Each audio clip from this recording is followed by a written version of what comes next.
بسم اللہ الرحمن الرحیم۔ السلام علیکم۔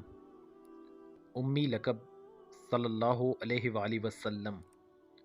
معلم الاعظم صلی اللہ علیہ وآلہ وسلم کے بے شمار لقبات میں سے امی بھی ایک لقب ہے۔ ایک معنی قریب اور ایک معنی بعید کے ہیں۔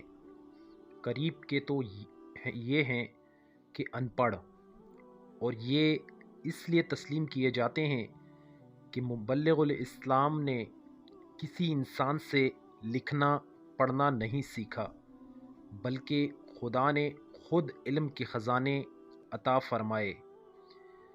ایک ذہن میں یہ خیال آتا ہے کہ خدا نے آپ کو امی اس لیے رکھا کہ لوگ یہ گمان نہ کریں کہ حضور صلی اللہ علیہ وآلہ وسلم پڑھے لکھے ہیں، لہٰذا قرآن کی آیت اپنے پاس سے لکھ کر لے آئے اور قرآن پاک ان کا اپنا کلام ہے۔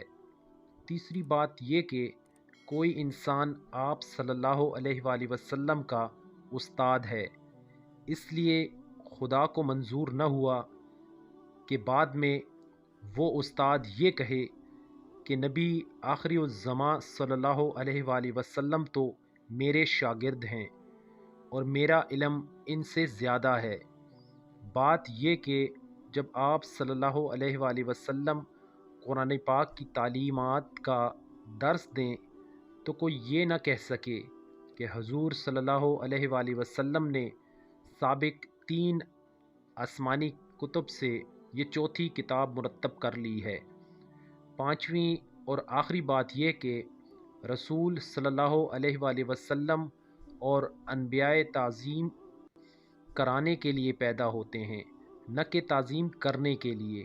اگر حضور صلی اللہ علیہ وآلہ وسلم کا کوئی استاد ہوتا تو آپ کو تعظیم کرنی پڑتی، اور خدا کو یہ گوارا نہ تھا۔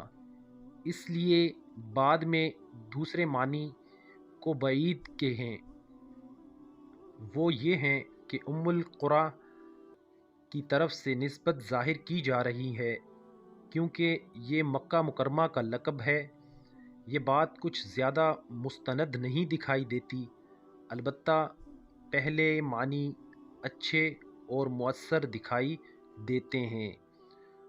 واللہ تعالی علم۔ دوستو، اگر ویڈیو اچھی لگی ہو تو پلیز لائک، کمنٹ اور شیئر ضرور کیجیے گا، اور ہمارے چینل کو ضرور سبسکرائب کر لیں۔ والسلام۔